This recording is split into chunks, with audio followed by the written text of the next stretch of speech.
নমস্কার। অল্প অল্প গল্প স্বল্পে সকলকে স্বাগত। আজ শোনাব ছোটদের জন্য মহাশ্বেতা দেবীর লেখা এক মজার গল্প, অনবরত বাগচির গল্প। অনবরত বাগচি নামে একজন অসম্ভব বকবাস লোক আমাদের ছোটবেলায় হরদম আসতেন আর গল্প বলে চলে যেতেন। কথা বলতে শেখার পর থেকে আর তিনি কথা বলা থামাননি বলেই মনে হয়। শীতকালে তেল মেখে স্নান করতে বলেছেন মা। অনবরত বাগচি বললেন, তেল মাখা খুব খারাপ। কেন? তাহলে আমায় সেজো কাকার মেজো ছেলে বটুকের কথা বলতে হয়। কি কথা? সেটাই তো গল্প। বটু আমার সেজো কাকার মেজো ছেলে। বটু 4 বছর 4-এ, 3 বছর 5-এ, 3 বছর 6-এ, 2 বছর করে 7 আর 8-এ, 3 বছর ক্লাস 9-এ পড়ে ক্লাস 10-এ উঠলো 24 বছর বয়সে। ম্যাট্রিক দিল। কত বয়সে? তখন নিয়ম ছিল না। আহা, থাকবে না কেন? অনবরত স্কুল পাল্টে চলতো বটু। স্কুলে পড়তো এক এক জেলায়। বলতো, টাইফয়েড হয়ে শরীর বেড়ে গেছে বাবু, বয়স আমার খুবই কম। এক এক জেলায় পড়তো মানে? তখন পূর্ব পশ্চিম উত্তর দক্ষিণ মিলে সে এক বিরাট বঙ্গ। সেই বঙ্গের প্রতি জেলায় বটুর মামা মাসি কাকা পিসি থাকতো। ফলে সে যে জেলায় জেলায় পড়বে এ তো স্বাভাবিক। গল্পের কথা বিশ্বাস করতে শেখো। তারপর কি হলো? ম্যাট্রিক দিয়ে এসে বটু বলল, সব বিষয়ে লেটার থাকবে মনে হচ্ছে। ওর মা বললেন, থাকবেই তো, যারা বছর বছর পাশ করে তাদের তো কোনো জ্ঞানই হয় না। আমার বটু, আহা, যেন জ্ঞানের সাগর। প্রতি ক্লাসে পড়াও কতবার পড়ছে, তাতে জ্ঞান বাড়ছে। তা যাই হোক, ফল বেরুলে দেখা গেল বটু সব বিষয় মিলিয়ে 19 পেয়েছে। তা দেখে কলকাতা বিশ্ববিদ্যালয় জানিয়েছে, বজ্রধ্বজ বীরকপাটিক বাগচি। আহ, বিষম খেলে কেন? নাম শুনে?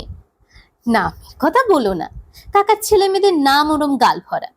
বড় মেয়ে হরি সেবা পরায়ণা, তারপর শিবশক্তি প্রদায়িনী, তারপর জয়ধ্বজ জাজল্যমান বড় ছেলে, তারপর 3 মেয়ে, চণ্ডী চরণাশ্রিতা, রঘুপতি রাঘব প্রেয়সী, জ্ঞানদা প্রাণদা রানী, তারপর বটু, তারপর আরো 2 ছেলে 1 মেয়ে। যা হোক, আমরা ওদের খেন্তি পান্তি জটু বটু চিনি রানী পানি বলতাম। তারপর বটুর কি হলো? বিশ্ববিদ্যালয় জানিয়ে দিল বটুকে আর পরীক্ষা দিতে দেওয়া হবে না। বটু নাচতে লাগলো, সে সন্ন্যাসী হয়ে চলে যাবে। আর সনাতন পুশিলাল বললেন বটুকে তিনি মেডেল দেবেন। সনাতন পুশিলাল গ্রামের এক কৃতি সন্তান। তিনি কৃষ্ণকেশ উজ্জীবনী চুলের টনিক বেচে লক্ষ লক্ষ টাকা করেছিলেন। বটুকে তিনি মেডেল দিলেন, খাঁটি খাগড়ায় কাঁসার মেডেল। তেমনটি আর এখন দেখি না। রীতিমতো সভা হলো, ক্ষীর মুরগি খাওয়া হলো। সনাতন পুশিলাল বললেন, বটু আজ দেশের সামনে একটা আদর্শ বিশেষ। শিক্ষার জন্য তার এই প্রাণপণ যুদ্ধ যুবকদের প্রেরণার দিক।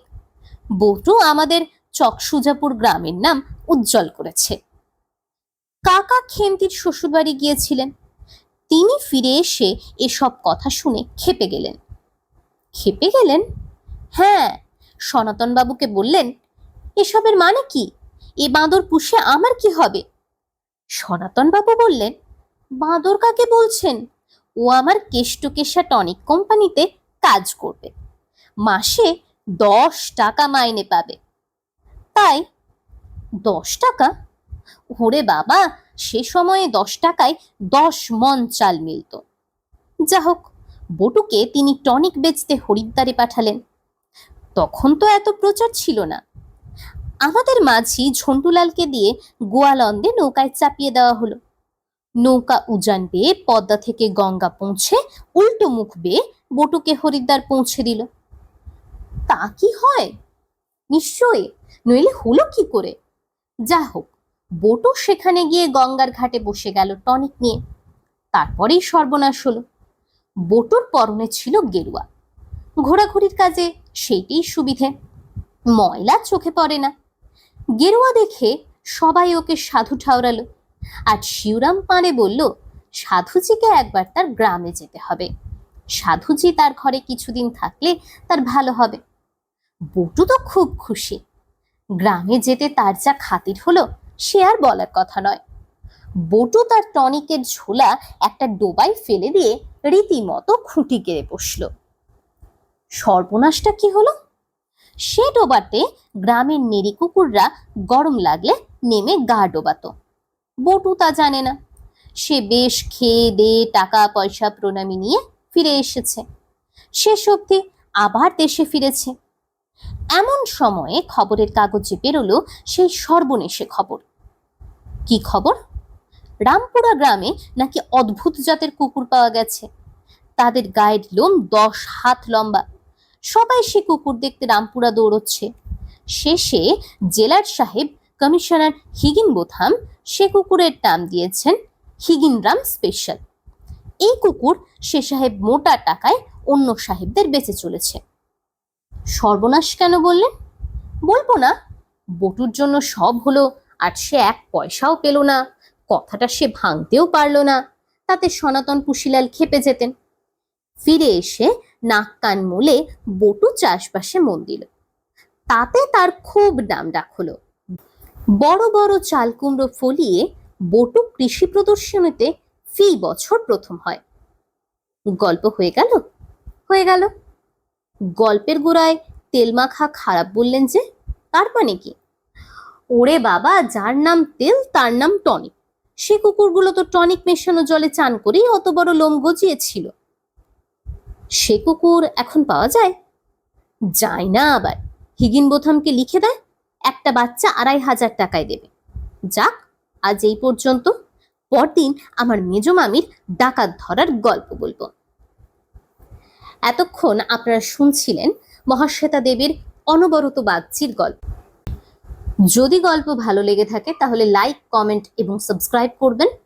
বাচ্চাদেরকে বলবো বেশি বেশি করে বই পড়ো, গল্পের বই পড়ো। তোমরা যদি কোনো বিশেষ গল্প শুনতে চাও তাহলে আমাকে জানাও।